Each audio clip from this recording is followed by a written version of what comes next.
Bongkar lagi kasus KM50 dan Cavani, para pejabat penjahat. Mereka menyerang, kemudian mencekik, memukul, kemudian menjambak rambut, merebut senjata dalam keadaan terkokang, senjata semi otomatis, dan sebagainya. Nah, ini semua sudah dipertimbangkan.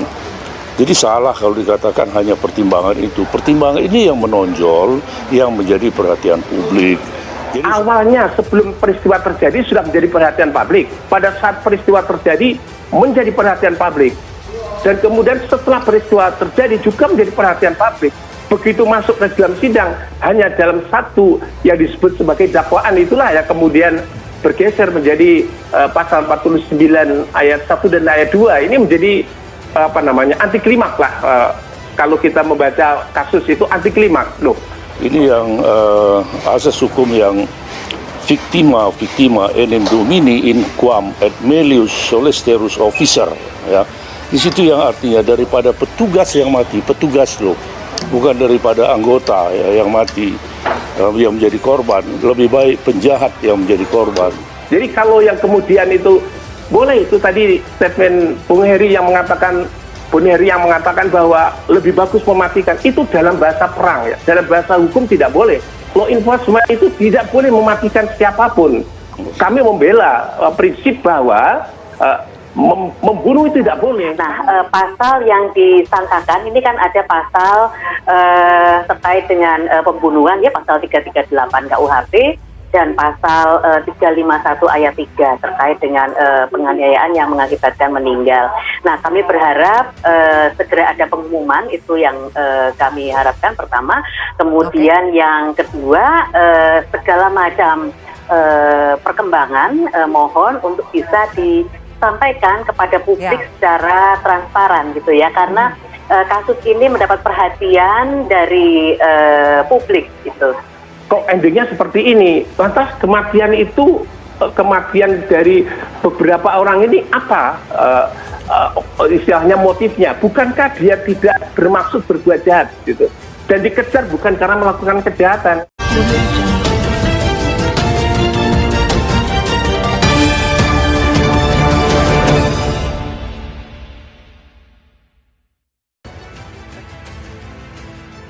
Segera usut tuntas kasus KM50 dengan tim independen, rekonstruksi baru dan fakta baru. Putusan bebas terhadap pelaku penembakan 6 pengawal Habib Rizik Sihab adalah sangat meresahkan masyarakat, pendamba keadilan. Sehingga sangat wajib jika kasus ini dibongkar secara terbuka dan penanganannya melibatkan tim sus yang independen. Pertama, tim sus pelaku penembakan 6 syuhada dipimpin oleh orang yang dinyatakan terlibat dalam kasus pembunuhan Brigadir J, yaitu Irjen Ferdy Sambo dan Brigjen Hendra Kurniawan. Kedua, modus yang dilakukan adalah mirip dengan kasus kematian Brigadir J. Ketiga, CCTV di TKP hilang. Di kasus KM50, CCTV dinyatakan mati. Keempat, tuduhan tembak-menembak padahal tidak ada tembak-menembak karena korban tidak memegang senjata. Apalagi 6 orang syuhada yang memang tidak diperkenankan oleh organisasinya untuk membawa senjata, apalagi senjata api. Begitu juga kesaksian dari 6 keluarga korban bahwa korban tidak membawa senjata. Kelima, kesaksian keluarga korban dikesampingkan dalam proses peradilan kasus KM50. Padahal mereka lah yang mengetahui kondisi jasad yang sesungguhnya pada saat memandikan dan mengkafani, di mana para korban mendapatkan luka-luka akibat kekerasan selain luka tembak. Keenam, dokter forensik mengaku hanya memeriksa luka akibat tembakan, tidak mengelak adanya luka lainnya. Ketujuh, dokter forensik memberikan kesaksian bahwa korban mendapatkan luka bekas tembakan di daerah yang mematikan, yaitu di jantung dan paru-paru. Kita dapat pahami jika polisi bermaksud melumpuhkan seseorang, maka tembakan akan diarahkan ke bagian yang tidak menyebabkan kematian. Bahkan ada tembakan di mata. Kedelapan, anggota DOR RI Fadlizon ikut mengadvokasi keluarga korban karena sangat sulit untuk mendapatkan keluarga mereka yang menjadi korban kasus kekerasan KM50. Kesembilan, Fadlizon mempersilahkan jika kasus KM50 untuk dibuka kembali dengan membentuk tim independen.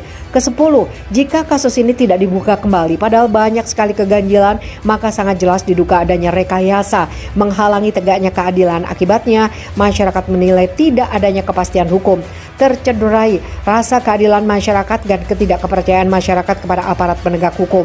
Maka jangan salahkan masyarakat jika mengambil jalan lain untuk memperoleh keadilan. Sadarlah para pejabat penjahat sebelum kalian dikafani. Ferdy Sambo tengah menjadi buah bibir bagaimana tidak ia menjadi jenderal polisi pertama terlibat pembunuhan berencana. Tidak tanggung-tanggung korbannya adalah anak buah Ferdy Sambo sendiri. Kini isu melebar karena dirinya dikaitkan kembali dalam konspirasi kasus KM50. Saat menangani kasus ini, Ferdy Sambo menduduki posisi penting yaitu Direktur Tindak Pidana Umum Bareskrim Polri atau 1 tahun sebelum akhirnya diangkat di jabatan yang saat ini sedang dinonaktifkan yaitu Kadif Propam Polri.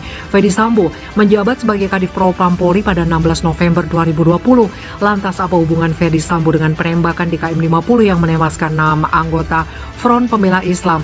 Dirangkum Merdeka.com, Ferdy Sambo selaku Kadif Propam Polri ditugaskan untuk mengusut penembakan terhadap 6 anggota FPI di KM50. Saat itu Ferdy Sambo telah menurunkan 30 anggota tim Propam Polri untuk melakukan penyelidikan terhadap kasus ini. Diketahui kasus pembunuhan di luar hukum extrajudicial killing di KM50 menewaskan 6 anggota FPI pada akhir Desember 2020 di tol Jakarta Cikampek. Andi Oktiawan 33 tahun, Ahmad Sofyan 26 tahun. Lutfi Hakim 25 tahun, Faiz Ahmad Syukur 22 tahun, Muhammad Suci Kadafi 21 tahun, Muhammad Reza 20 tahun. Saat itu dia menugaskan tim untuk mengecek penggunaan kekuatan oleh 30 personel Polri dalam peristiwa KM50. Penurunan 30 orang itu juga bukan karena adanya tanda pelanggaran dalam tragedi KM50. Dalam kasus penembakan ini, 2 anggota FPI diduga terlibat baku tembak sedangkan 4 anggota lain diduga ditembak dalam mobil sebab melakukan perlawanan. Informasi dihimpun terkait 2 anggota yang tewas akibat baku tembak. Sekretaris FPI Munarman mengaku bahwa anggota FPI tidak pernah dilengkapi dengan senjata api. Kemudian dalam perjalanan kasusnya di meja pengadilan, Majelis Hakim perkara KM50 menjatuhkan vonis bebas 2 terdakwa anggota kepolisian yaitu Bribtu Fikri Ramadan dan Ibda Yusmin. Sekedar informasi, salah satu bawahan Ferdy Sambo saat menangani kasus KM50 juga terlibat dalam kasus Brigadir J. Dia adalah Ajun Komisaris Besar Handi Zusen. Handi pernah menjadi bawahan Sambo di Polda Metro Jaya. Bahkan Handi masuk ke dalam daftar anggota Satuan Tugas Khusus Merah Putih yang dipimpin Sambo. Dalam perannya di kasus KM50 terhadap 6 anggota FPI di tol Jakarta Cikampek, Handi Zusen merupakan komandan yang memimpin operasi pengejaran Rizik Syihab dan pengawalnya. AKBP Handi Zusen dicopot dari jabatan Kasubdit 3 di Reskrimum Polda Metro Jaya melalui surat telegram. Diketahui Handi saat menjabat sebagai Kepala Subdirektorat Reserse Mobile Polda Metro Jaya. Adapun kesamaan dari 2 kasus yaitu penggunaan kata baku tembak. Pertama kasus KM50 yang menewaskan 2 dari 6 anggota FPI dengan narasi akibat baku tembak. Kedua, kasus pembunuhan berencana terhadap Brigadir J. Hasil rekonstruksi terkini dan pernyataan beberapa saksi menunjukkan bahwa baku tembak antara Brigadir J dengan Baradae merupakan rekayasa Ferdy Sambo belaka. Dalam kasus KM50, Kapolri Listio Sigit Prabowo tidak menyebut terkait adanya kesamaan dalam rekayasa baku tembak.